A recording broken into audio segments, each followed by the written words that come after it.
Kal Halal Yahweh, Ba'ashem, Yahweh Shah, Barakatah Yahweh, Barakatah Yahweh Shah, Barakatah Yahweh, Barakatah Yahweh Shah, Barakatah Yahweh, Barakatah Yahweh Shah. Double honors to the apostles and the elders of Great Millstone. Peace and blessings and salutations to Akiyam out there on the four corners, doing this work in faith, truth, and sincerity. This is just going to be a quick lesson on the Apocrypha, because we be out there on the block, bringing it out to the spirit of Yahweh Ba'ashem Yahweh Shah. We go into these Apocrypha scriptures, and Jake be like, what book is that? Where y'all getting that from?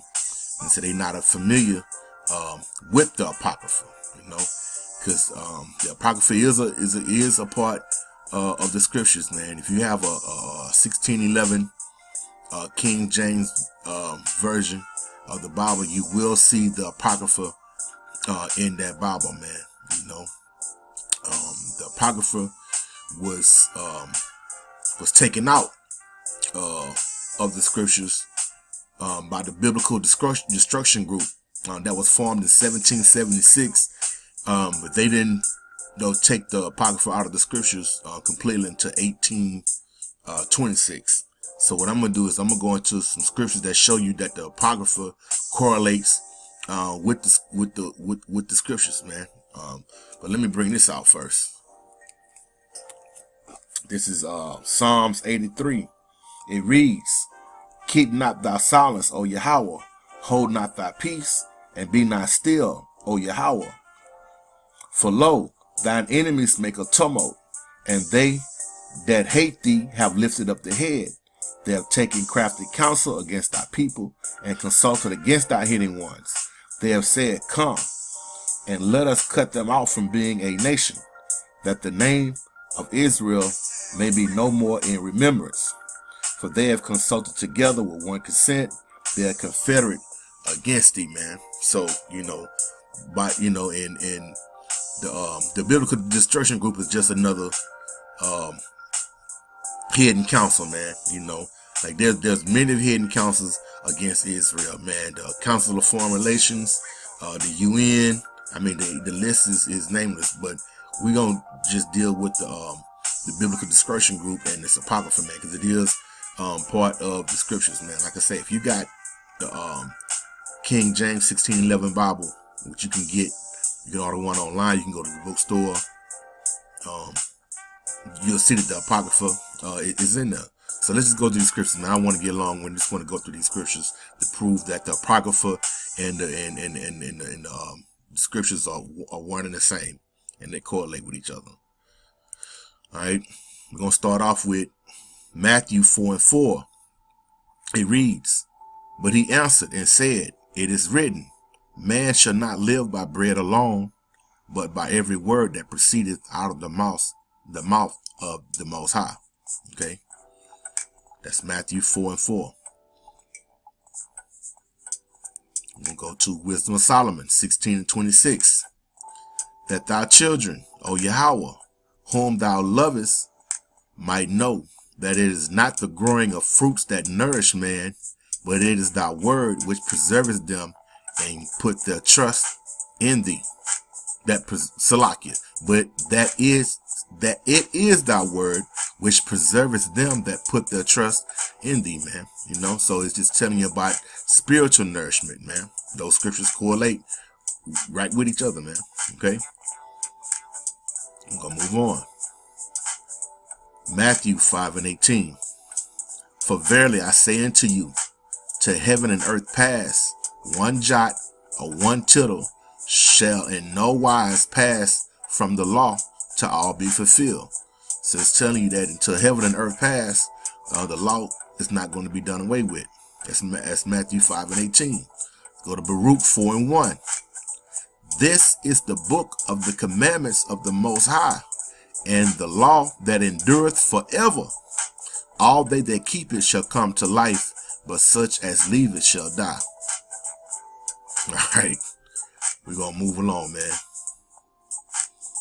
And this is, I'm bringing this out, man, for the hopefully elect. Anybody that see this, the hopefully elect, cause the corner man not gonna get this, man. If you're not the elect, you're not gonna. Even though you can see that these things match up, like I'm saying, like Voltron, you're not gonna get it. But I'm gonna keep moving, man. I want to get long winded. Matthew 6 and 7. But when ye pray, use not vain repetitions, as the heathen do, for they think that they shall be heard for their much speaking. Okay?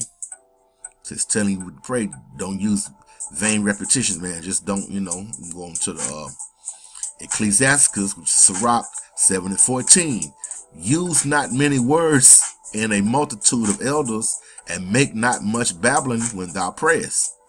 All right? He's telling you the same thing, man. Don't babble on when you pray. Don't use just a lot of words, man. Get straight to the point, man. All right.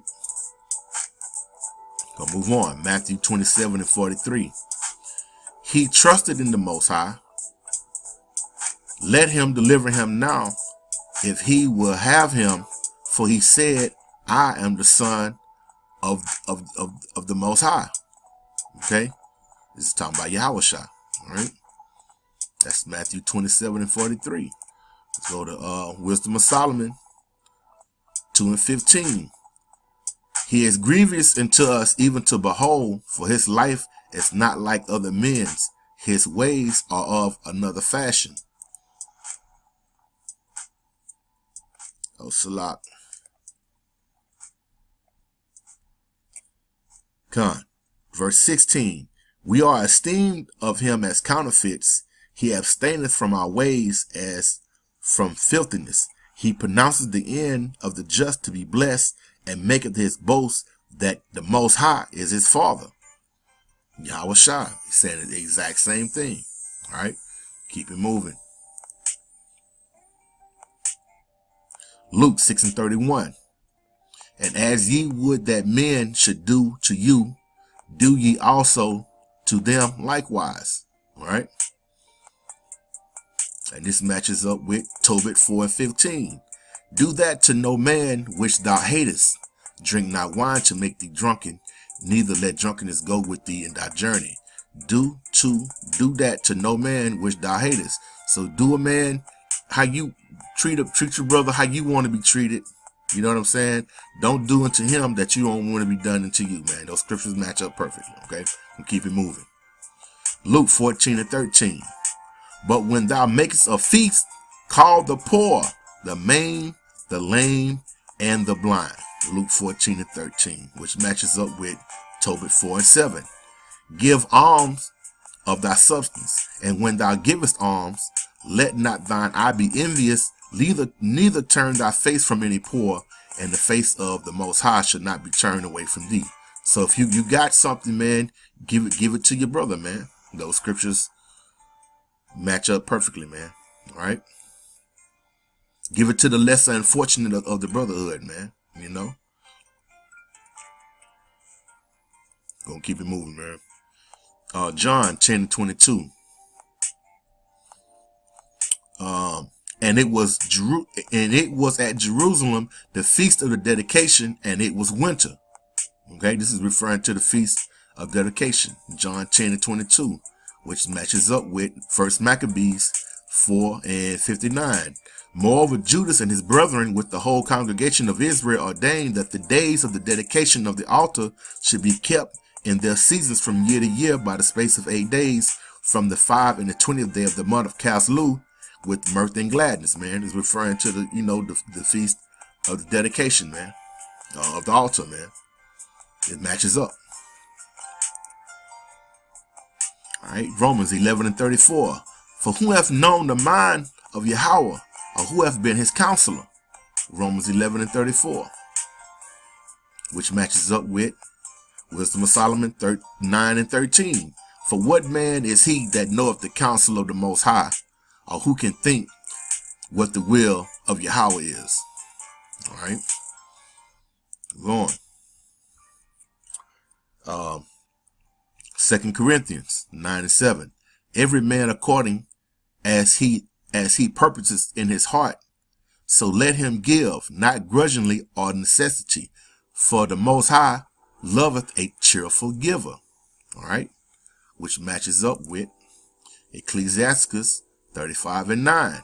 In all thy gifts show a cheerful countenance, and dedicate thy tithes with gladness, man. You know, so it's just basically telling you that when you give, man, give cheerfully, man. Don't give begrudgingly, man. You know what I'm saying? It's the scripture say the Most High he loves. Let me go back to it. I want to misquote it. For Most High loveth a cheerful giver, man. You know, so if you got something in abundance, man, give it to your brother cheerfully, man. You know. I'm gonna wrap it up with this one. This is Hebrews. I'm gonna start at 11:33, but the point is in 35. Hebrews 11:33. Who through faith subdued kingdoms, wrought righteousness, obtained promises, stopped the mouth of lions, quenched the violence of fire, escaped the edge of the sword, out of weakness were made strong, waxed valiant in fight, turned to fight the armies of the aliens, of the strangers, Gentiles. Women received their dead raised to life again, and others were tortured, not accepting deliverance, that they may obtain a better resurrection, man. This is talking about the faith of the elect men of the scriptures, man. Not accepting deliverance that they might obtain a better resurrection, man. So they didn't turn away from torture. They accepted it that they might obtain a better resurrection, man, which matches up perfectly with the Maccabees. This is 2nd Maccabees chapter 7 verse, I'm gonna start at 7. First Maccabees, 2nd Maccabees 7 and 7. So when the first was dead after this number, they brought the second to make him a mocking stock. Just talking about the brothers. And when they had pulled off the skin of his head with the hair, they asked him, "Wilt thou eat?" They was trying to make it be some filthy, abominable pork, man. All right. They asked him, "Wilt thou eat before thou be punished throughout every member of thy body?" But he answered in his own language and said, "No." Wherefore he also received the next torment in order as the former did, just like his brother did before him. He received the torture. And when he was at the last gasp, he said, Thou like a fury takest us out of this present life, but the King of the world shall raise us up, who have died for his laws, into everlasting life. Kal Halal Yahweh, Ba'ashem Yahushua. Double honors to the apostles and the elders of Great Millstone. Peace and blessings and salutations to all that I am out here doing this work, man. Hey, man, brothers, keep pushing. Man, we almost out of here, man. A ball, death to the wicked and the two-thirds, man. Shalom, Makiyan.